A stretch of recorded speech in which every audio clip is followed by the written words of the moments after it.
Introduce Kay Sackett, Bert's granddaughter, is the person who has done all the history work. Kay's done all the posters.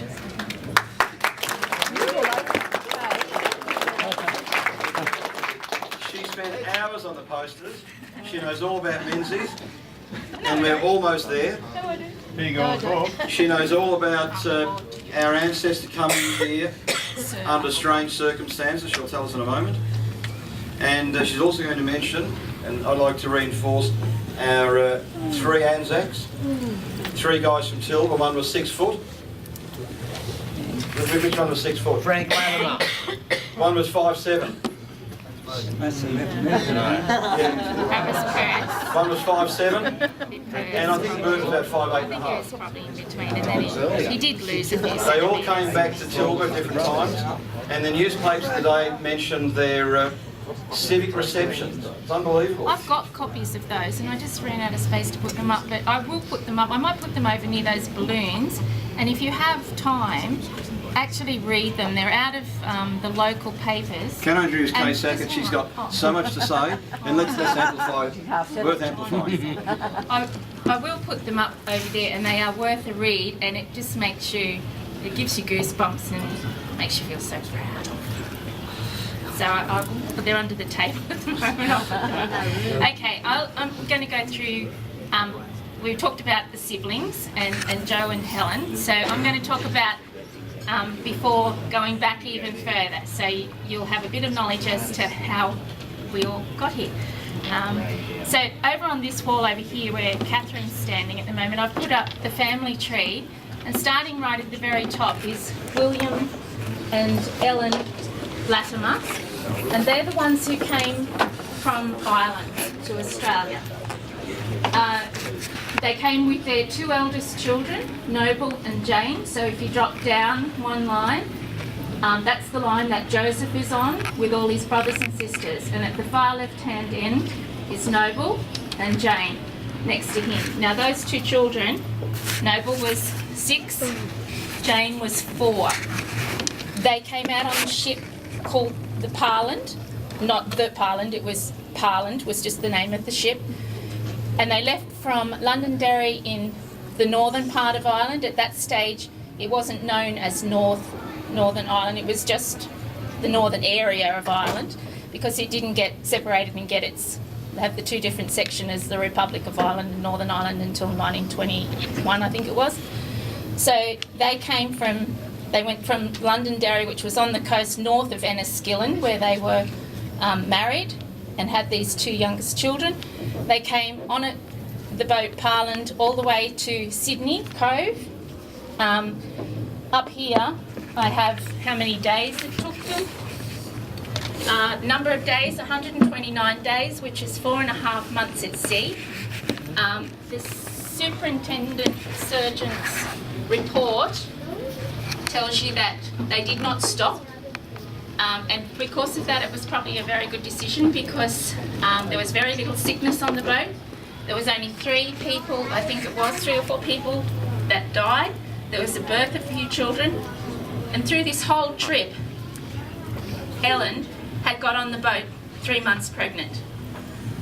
And she came on the boat for 4.5 months. And by the time she got to Sydney Cove, 6 weeks later, their third son, James, was born. So that's, if you can sort of get your mind around how they did that, it's a very brave thing to do, I can't even imagine. And this is the sort of ship that they came on.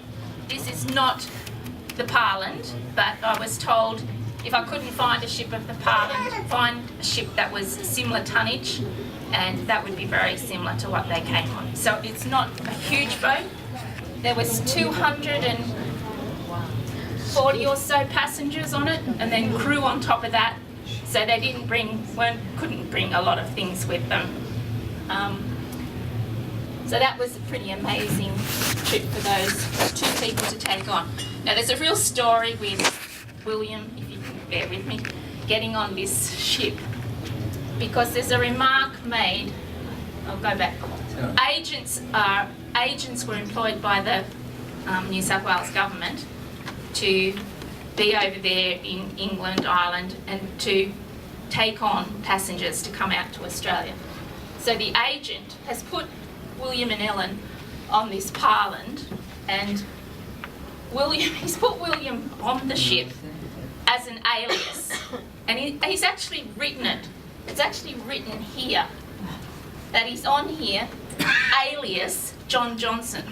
And his remark, the agent wrote at the bottom, was, William Latimer embarked under the name of Johnson, having been refused a passage in his own name. At the moment, we're not sure why, but it could have been he was in trouble with the law, he could have been running away from something, the army, we're not sure. So there's a mystery we have to look into. There's something happening there that he has been once refused passage under his own name, but yet this fellow has let him come on the ship as a bounty-assisted passenger, paid for by the government. And the only thing I can think of is that they needed shoemakers in Australia in the early colonies. He also lied about his age. So you get they were supposed to be 30 and under. William was a fair bit over 30. And I'm pretty sure that he has lied about his age, and he knew it, because once he arrives in Australia, from there on, all his records has his age exactly as we know it, and he's given his birth date as exactly as we know it. So he's lied about his age, he's lied about his name, and then the interesting part comes that because he's used the name John Johnson, they've then come to the next question with his wife, and they're a native of Enniskillen, and they had to give who they were the daughter or son of. And then you can just see it.